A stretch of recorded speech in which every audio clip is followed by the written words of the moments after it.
You're making me laugh, man. What? We're supposed to laugh. You gotta have a little fun with this. I know I'm actually a little embarrassed. Why are you embarrassed? I don't know. Why are you embarrassed? Come on. We do this all the time, but we just got a camera on us. So I think it's because you've done it so long and I haven't that I'm on the other side. oh, so now what you're saying is that I'm the grandmaster. Right. Instead of you being the grandmaster, I'm the grandmaster. Yeah, and it's kind of awkward because you're like in the other side now, and it's like you're not used to it. Yeah. And it's funny because when you hear like Jay Leno and all those guys, and when they go and when they get interviewed, I get it now. They're like they feel It's awkward. not easy. It's not easy being interviewed. You know, it's easy being the one giving the questions and everything, and trust me, I totally understand. It's like going on a job interview. When I'm interviewing somebody, it's easy. When I'm being interviewed, yeah. No good. Yeah, it was kind of weird when you first said that to me. My body went like this. It's not like I don't know him. I've been knowing him since he was probably like 9 years old. This is Jerry Ferrara's brother. Hey, you don't gotta give lessons. I'm not brother nephew. You don't gotta give lessons. Anyways. What's going on, guys? I'm your boy Tinny 2 times of the Salty Show. I'm giving myself a little plug on this because he's got to follow it. I got my own podcast, but it's definitely not in the MMA world. But if you get a chance, you like politics, check us out. TheSaltyShow.com. I'll give them the I like the that website. name, the Salty. Yeah, but it's SAULTY show.com. Well, it's funny. The day you guys interviewed me, I was really surprised how professional it was. And I was impressed with you. I even told Jerry, I go, Timmy, I think Timmy got something here. He's really natural at this. I was impressed. I mean, your outfit was really, really good. We try, man. We're trying. So let's get to this interview. Thousands of fans want to know. Well, not thousands, maybe a few. Well, a lot of haters. The haters, man. That's the haters. All right. Tell us about yourself. So, what school did you go to? Where did you grow up? Give us the overview about Roland Sarria. Well, actually, what happened was we came to this country from Cuba in 1967. First couple years, we lived in the Mar Vista projects. More or less people that were on welfare and so forth. And then in 1974, we moved to West Los Angeles. But the Mar Vista projects were in Culver City. Did I say that already? I don't know. Yeah, I'm not sure. You should know me by now. Yeah, you've already said it way too much. Part retarded. I think my mom. No, I think don't I'm say inbred. Oh, not retarded. Whatever. I'm sure you edited that. Yeah, these days, people are so sensitive. Anyhow, and then 1976, we moved to Lawndale, California, and then I went to Lusinger High School. Nice. So while you were at Lusinger High School, did you partake in any activities? Obviously you're very athletic, with MMA and everything. Did you have what was your first? Was MMA your first love, or did you have? What was your real first love? Actually, MMA didn't come until maybe 20 years later, or maybe longer than that. But we'll get to that in a minute. But actually, it was 1977. I came up being a baseball player, actually. Yeah, I did not know that. Yeah, I was a baseball player. I played with Jerry, Little League, and I played high school baseball my freshman, sophomore, junior year.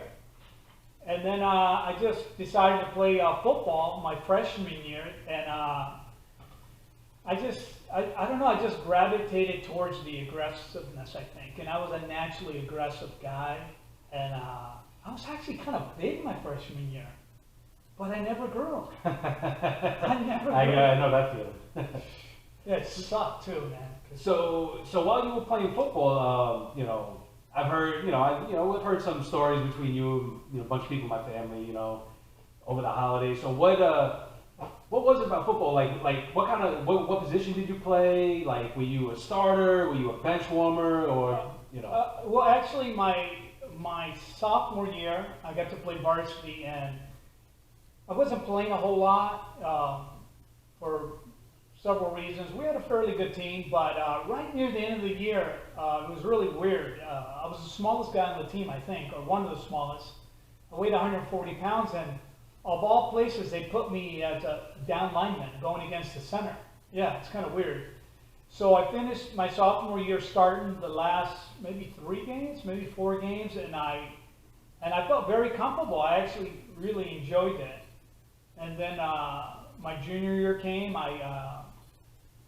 I played nose guard again, and then my senior year I played nose guard again as well. And then my senior year I got up to about 150 pounds, but I never grew. I stayed at 5'9", man, since probably 8th grade. It really bothered me. because I knew, you know. Yeah, you know, a couple inches, you probably, you know, that a couple inches is the difference between, you know, Yeah. just playing high school level and that next level, right? Yeah, yeah. While you were in high school, like, did you set, you know, did you set any records? Did you were you all county, you know, all district, anything like that? Any yeah. big? Yeah, actually my junior year I made first team All Pioneer League, nose guard, and then my senior year I got, I was voted player of the year for the Ocean League. We got moved up, and that caught me off guard a little bit. I mean, I knew I had a fairly good year, but I never thought I would get defensive player of the year. That really, you know, surprised me. And it was incredible. We had a really good team. We lost, you know, the first round of the playoffs my senior year. My junior year, we went to the semifinals. And my sophomore year, we went to the first round. But we had a really, really good team. Yeah, very good team. Any big names come out of, you know, from your team? Anybody? Actually, yeah. Well, a few years later, we had a guy named Anthony Drawhorn, made the Hall of Fame for the Canadian Football League. He played a couple of years behind me, and another guy, Marcus Patton, for the Buffalo Bills. Really? Marcus was probably about 3 years younger than me, and went to UCLA after losing her, and then he went to Buffalo, and he played somewhere else too, but he played in the league for, I want to say, maybe 15 years as a linebacker. Oh, that's what's up. Yeah, Hey, yeah. man, Cali always putting out them players. So, That's funny. you know, you said you were player of the year and everything. Did you get any college offers to play anywhere, or? No, I did not. You know, I was 5'9", weighed 150 pounds, and you know, I thought I was the greatest player in the world. I'll be honest with you. I had no idea that I was a foot short and 100 pounds lighter than what they were looking for. And I made the All-Star team, the Lions All-Star team, and I got to play with a lot of incredible, like, high school prep ball players that were all McDonald's team and et cetera. I went to big major colleges. And, you know, I was one of the few guys that didn't have a D1 scholarship or whatever, D2, D3. Mhm. So no, I didn't get that one, I didn't even get one letter. So, do you think getting, you know, not getting a letter, was that based on, you think, fully, you know, just being 5'9" and 150 pounds, or, you know, how are your grades? Like, you know, because a lot goes into the scholarships and Yeah. everything, you know, so. Yeah, I would say at this time my grades were probably okay. I think what hurt me, like I said, you know, a foot too short, 100 pounds too less. And yeah, so, you know, no one even looked at me. That, you know, playing out of position, playing a nose guard, I mean, come on. You know, that doesn't make sense. You know, just it's logic, facts, physics. It's just, you know, no one's going to most likely give me a full ride. So. No, I hear you. So now let's fast forward. Graduate high school. Did you wind up going to junior college at all, or did you take a year off? Like, so what happened? You know, that must have been like a real letdown. You know, knowing, you know, you're on the All-Star team, playing with D1 guys, chewing them up on the field, and you know they're going on the greener pastures, and you're, you know, now you're figuring out, you know, life, right? You're 18. Yeah, it was a big adjustment. When I played in the Lions All-Star game, I felt very comfortable. I actually, and I say this humbly, I was definitely the best player on the team on defense, on this All-Star team. And everybody knew it. I mean, I'm not trying to brag, but they knew. And I started, and that's when I knew I could play at a higher level. I wasn't real sure yet. Mm-hmm. And then I walked on to El Camino Junior College, a national powerhouse. I mean, this, you know, it's like saying Notre Dame, you know, rich tradition. And what shocked me was, coming from the Lions game with a bunch of future D1 ball players, I thought, oh God, junior college, I'm going to go right through these guys. But to my shock, they were so much better. I just couldn't believe it. Then I found out later what it was. It was a bunch of D1 ball players with bad grades that were, you know, tremendous athletes, but yeah, bad grades. And I was in shock how good they were. So basically, like, they were playing on the El Camino football team, community college, get their grades up so that they can move on to a D1 school within a year or two, and still have a couple years of eligibility. Yeah, I mean, the game was so much faster. The guys were bigger. Keep in mind, there was a lot of guys that were, mid-20s. I was 18 years old. From 18 to say 23, it's a big difference physically and mentally. And I adjusted, and then next thing you know, I started to feel real comfortable, and then I found my groove, and then it was over after that. So when you say you found your groove, so obviously when you walked on, were you a starter when you came on? No, no. So walk me through that. So like obviously I know your personality, like you don't accept second best. So obviously you go out there and you're playing hard. You're like Rudy. You know what I mean? Yeah. Like failure's not an option. So walk me through so you walked on, you weren't a starter, you had this chip on your shoulder, knowing that you played with some of the best in California, and here you are at community college, and obviously the ego definitely probably took a hit. But so walk me through walking on, and what fueled you to want become a starter. Well, it was really humbling, because in my mind, coming off high school football and playing the All-Star game and doing so well, I thought, I'm starting. Well, our first preseason game, we were playing Harvard College, and I thought I was going to start. Well, it turns out I was fourth string. I didn't even know. So at halftime, I came up to the defensive line coach, named was Ty Sperling, and I said, Coach, why aren't you playing with me? What's going on here? And he goes, Sarria, because you're fourth string. That's why.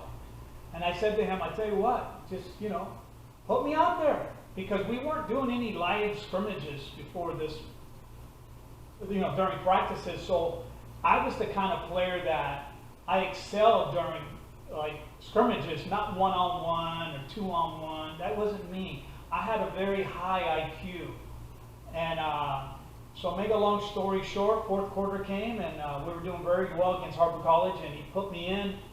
And that was probably the biggest mistake they ever made. It's kind of like a quarterback that's superstar, and he gets hurt, and then second stringer comes in, and he takes over, and then you've got a quarterback controversy. Yeah. And that's what happened. Really? Yeah, it was pretty bad. So that was the first game. So now comes second game.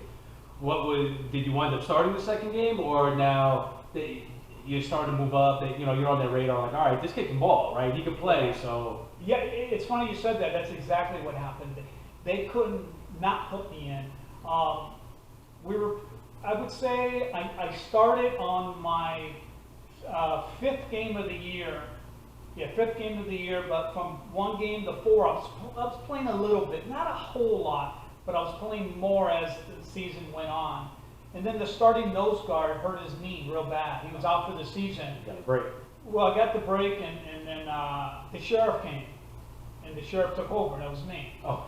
So what happened was we had a defensive chart system. So after every game, every Monday you could see how you were doing. Mm-hmm.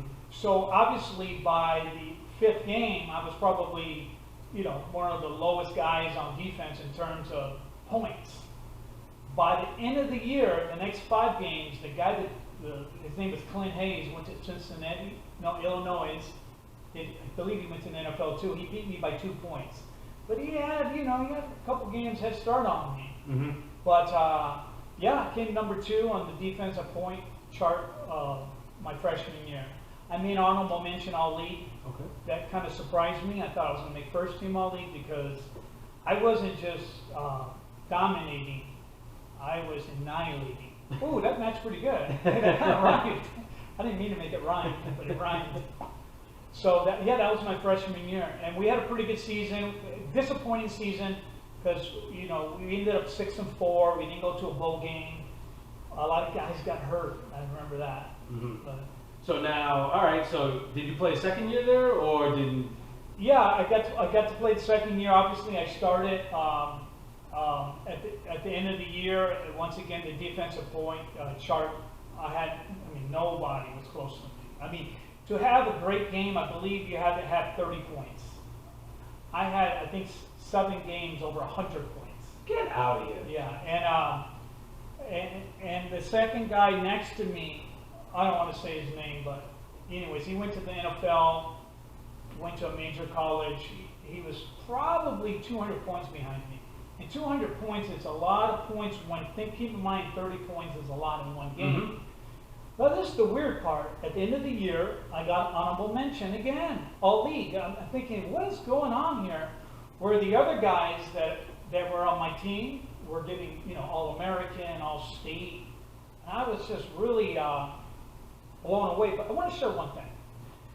I had a brother that came to all my games, and he videotaped all the games. So at the end of the year, the way my brother had it, the way I had 31 sacks. Right. But I believe they gave me 12. Yeah, it was really weird. It's like, what game are they watching? And it was really frustrating for me because I needed my stats. And this is what hurt me too. We had a quarterback named Tim Green, #1 quarterback coming out of junior college, went to USC, beat Sean Salisbury out. We were like Stanford, just a throwing team. Well, we would blow teams out. Well, I barely ever got to play the fourth quarter, ever. Right. It was crazy. So you were getting 100 points a game, not playing a full game. Your stats weren't being accurately, my opinion. in your opinion. So now season's over, honorable mention. Now what's next? Did you get any offers from any schools, or were you at the point of that crossroad of like, all right, I think this might be it? Yeah, I kind of thought it was it. I'll tell you what was really hurtful for me was knowing that I felt that I was the best player in the team, and I believe everyone knew that too. Everybody was getting scholarships, and I went to the banquet. They gave me a plaque for the best down lineman. It was very hurtful because I wasn't going anywhere. No coaches talked to me. I had no family support. My father was remarried. He didn't even know what football was. My mother was mentally ill, a year after I was born. She didn't know what football was, and so I didn't really have that family structure at home to give me that support. So what happened to me was I got discouraged. I started to just kind of fade away from school, even though school wasn't my thing. Keep in mind, I had no parents to oversee me. I got to do whatever I wanted. And going into college was real difficult because I was behind anyways. Mm-hmm. So I got discouraged and I stopped going to school the second semester. And then about a month later, after the season maybe, 6 weeks later, I happened to walk through the campus, and the defensive coordinator brought me in the office and wanted to talk to me about playing, to the next level. And, I told him that I hadn't been to school in a while. And at the time, going back to school was rough for me. I lost that semester. I had to stay one more year, redshirt at El Camino. So, being, 19 years old, I wasn't thinking. I told Coach, you know what, Coach, I'm done with it. But really, I wasn't done. I wanted him to grab me and shake me and say, Roland, you can do it. One more year. Let's go. That's what I wanted. So I kind of felt that the coaches maybe, and I take responsibility as well, but I felt that the coaches should have maybe, knowing that I was that good and what I gave to the school, talked to me right away. Yeah, and like you said, it's hard, right? Like, you don't have the guidance at home, and it's like, a coach is like maybe like the closest thing to a parental figure, right? Or an authority, right? Where, they see you grow, they see that you're hungry, but like, they can lead you to the water, but they can't force you to drink it. Right. So that's what, it almost seems like that was the case, and from that story was, they got you to the lake, here's the water, right. It's up to you to drink, and you decide, you know what, I don't want to put in the work. Because of the discouragement and everything like that. And it's true, it was a different time too, it's not like today where I think, the students are kind of watched over more than they were in those days. Yeah. But I could be wrong, but that's... They were a little bit more hard-nosed back then, like, look, if you don't want to play, you don't want to play. Like, it's no sweat off me at this point, right? Because it only affects you, not me. Yeah. I remember cigarettes and beers at halftime. No, I'm serious. I bet. That's, I bet those parties in the locker rooms were just crazy. It was crazy. I mean,